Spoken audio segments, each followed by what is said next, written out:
En este video vamos a ver cómo evolucionar en Andes. Para ello, abrimos nuestra sesión en Andes y elegimos cualquiera de los sectores de internación. Yo voy a entrar a través del mapa de camas y acá vamos a elegir a nuestro paciente, ya sea por nombre o DNI o por la habitación en donde está internado. Lo seleccionamos, vamos a internación, registros. Acá podemos elegir cualquiera de estas opciones. Esto es como un filtro para entrar a la historia del paciente. Nuevo, seleccionamos la hora en la que estamos haciendo el registro y elegimos evolución. Iniciar prestación. Y antes de ver esto, les hago algunos pequeños comentarios. La evolución, como su palabra lo indica, debe reflejar cómo se va desarrollando la internación del paciente. Es una constancia escrita de todo lo que hacemos con el paciente, ya sea examen físico, complementarios, tratamientos. También es donde registramos el razonamiento clínico que llevamos a cabo y a partir del cual tomamos las decisiones. Debemos recordar que es un documento legal donde, si bien se debe registrar todo lo que se hace con el paciente, no podemos inventar o escribir cosas que no hayamos hecho. ¿Cómo se conforma una evolución? Lo primero que registramos son los días, tanto días de internación como de tratamientos importantes que se estén realizando con el paciente, ya sea antibióticos, corticoides, quimioterapia, los días que lleva colocada una vía central o una sonda vesical y cualquier otra cosa invasiva que pueda complicarse, sobre todo con infecciones. Y luego evolucionamos siguiendo el esquema SOA. Este esquema se compone de las 4 siglas que significan lo siguiente. La S es lo subjetivo. En esta parte vamos a registrar lo que nos refiere el paciente, ya sea disnea, dolor, intolerancia a la dieta, que se sienta muy angustiada o angustiado por una internación prolongada o por cuestiones personales, ya sea que estos síntomas mejoran o empeoran con el transcurso de la internación o síntomas nuevos que vayan apareciendo. Lo siguiente es lo objetivo. Dentro de esta parte vamos a registrar los signos vitales, podemos escribirlo en la misma evolución o usar el término SNOMED que está para ello y directamente llenar los casilleros. Los signos vitales que registramos en la historia clínica son los que encontramos en la carpeta de enfermería del primer control de esa mañana. Pero también tenemos que estar atentos a la tendencia que llevan los vitales, es decir, hacer mención si el paciente está tendiente a la hipertensión o a la hipotensión, si por ejemplo es SAOS y tiene una saturación variable, y así cualquier característica importante más allá de registrar números aislados. Luego de registrar los signos vitales, seguimos con el examen físico.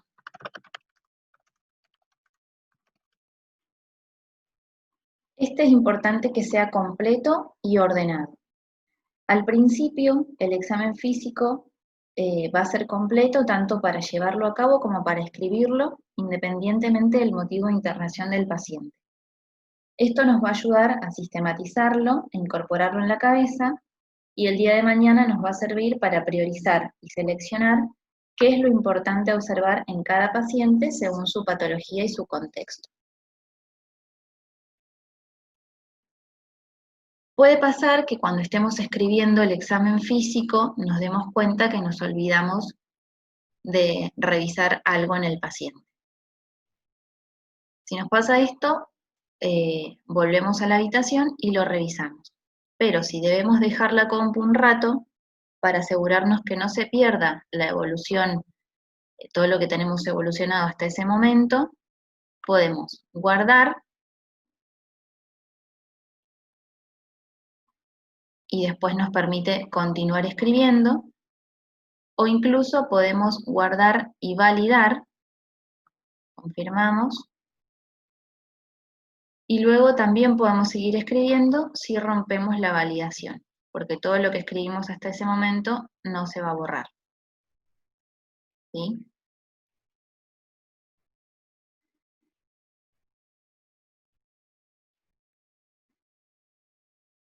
Bien, como les decía, el examen físico va a ser completo, así que vamos a describir piel y mucosas, examen físico cardiovascular, respiratorio, examen del abdomen y lo neurológico. Está bueno también que en el examen físico, así como hablábamos en los signos vitales, se registren los cambios que vamos notando, ¿sí? Con esto me refiero a que tratemos de no caer en el automatismo de escribir siempre, por ejemplo, buena mecánica ventilatoria, buena entrada de aire bilateral, rales en base izquierda, sino registrar lo que notamos distinto con el paso de los días. Si, por ejemplo, es un paciente que estaba taquipneico y hoy vemos que disminuyó su frecuencia respiratoria o que está eupneico, lo podemos registrar. Si es un paciente que estaba con un edema agudo de pulmón y que tenía rales en ambos campos pulmonares y hoy auscultamos solo rales bivasales, también podemos registrarlo, ¿sí? Y escribir, eh, se auscultan rales bivasales a diferencia de días previos, ir comparando con el examen físico de días previos para registrar si el paciente está mejorando o empeorando.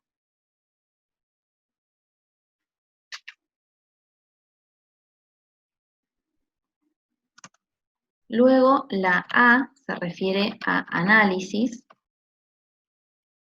y si bien hay varias maneras de hacerlo, nosotros tenemos dos que solemos utilizar, que puede ser según un signo guía, ¿sí? Que es un signo guía que elegimos que sea lo suficientemente amplio como para que nos permita pensar varias causas del cuadro que cursa el paciente, pero no tan general para que se nos abra un gran abanico de probabilidades, dentro de las cuales seguramente la mayoría sean poco probables. Para esto, este signo guía lo voy a elegir siempre en el contexto del paciente que tengo enfrente, teniendo en cuenta sus características particulares. A partir de este signo guía, armamos un esquema para, de alguna manera, graficar nuestro razonamiento clínico. Este esquema es una red conceptual que probablemente sea más fácil armarla en papel y luego adjuntar la foto. Pero eso vamos a ir buscando la mejor manera de hacerlo. Y la otra manera de realizar el análisis es a través de aspectos. Esto es más fácil transferirlo a Andes, ya que podemos ir usando los términos SNOMED. Por ejemplo, si el paciente está cursando una infección, lo que hacíamos escrito en papel era analizar un aspecto infectológico y desarrollábamos a partir de ese título cómo evolucionaba el paciente. Ahora deberíamos especificarlo un poco más y buscar dentro de los términos SNOMED, por ejemplo, infección urinaria en el buscador básico. Tenemos un montón de opciones. Infección asociada a catéter, ¿sí? O si está cursando una neumonía, vamos a tener que especificar un poco más el foco infeccioso que tiene el paciente. Pero lo podemos elegir, ¿sí? Y en ese casillero ir evolucionando. Cómo evoluciona el paciente clínicamente, qué rescates de gérmenes tuvimos, si modificamos la conducta terapéutica, si decidimos realizar nuevos exámenes complementarios, interconsultamos a especialistas y podemos aprovechar para dejar registrado algún valor importante de laboratorio. Por ejemplo, si el término SNOMED fuera, en lugar de una infección, por ejemplo, anemia,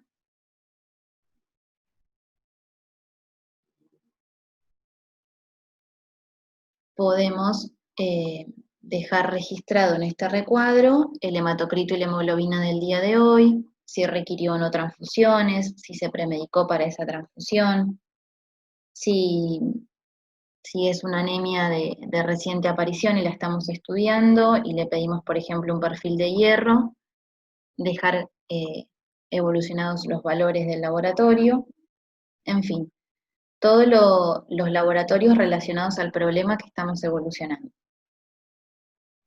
Generalmente vamos a usar el análisis mediante el signo guía durante los primeros días de internación o ante una intercurrencia nueva. Y a medida que avancen los días y el paciente se mantenga estable, podemos usar los aspectos e ir evolucionando cómo cambia cada uno de ellos día a día. La otra parte del esquema de evolución es la P, que se refiere a plan, tanto diagnóstico como terapéutico.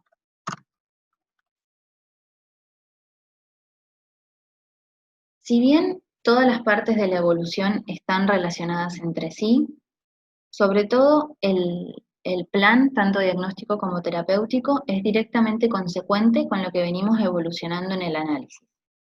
Por ejemplo, si el paciente tiene una bacteriemia y requiere hemocultivos control, dejo constatado que se toman hemocultivos control tal fecha. Si le vamos a pedir, por ejemplo, una tomografía, lo dejo anotado e idealmente dejamos anotado también la fecha del turno y las condiciones necesarias. ¿Sí? Por ejemplo, tomografía de abdomen con contraste para el 23 de septiembre a las 9 horas, queda en ayuno el 22 de septiembre por la noche, inicia toma de contraste oral el 23 de septiembre a las 7 de la mañana, ¿sí? Todas las características necesarias para tener en cuenta a la hora de hacer el estudio. Por un lado, para que quede claro, registrado en su historia clínica, y también teniendo en cuenta que puede ser que no sea yo el que siga al paciente esos días, que sea un compañero o una compañera, para dejarle claro el plan a seguir. Y dentro del plan terapéutico, los primeros días de internación vamos a registrar todo el plan de indicaciones. Y luego vamos a ir haciendo mención a los cambios importantes, ¿sí? Si aumentamos o disminuimos o suspendimos incluso un plan de hidratación, si cambiamos antibióticos, si por ejemplo suspendimos la heparinoprofilaxis porque el paciente intercurre con plaquetopenia, todos los cambios importantes en cuanto a la terapéutica. En cuanto a los planes, el plan diagnóstico se puede registrar dentro de cada término SNOMED que esté relacionado. Por ejemplo, acá si evolucionamos infección asociada a catéter, después que escribimos cómo evoluciona el paciente y todas las conductas a seguir, podemos registrar, se toman hemocultivos control el día de hoy, ¿sí? O pendiente toma de hemocultivos control tal fecha. Y para registrar el plan terapéutico tenemos un término SNOMED, que es plan de indicaciones médicas,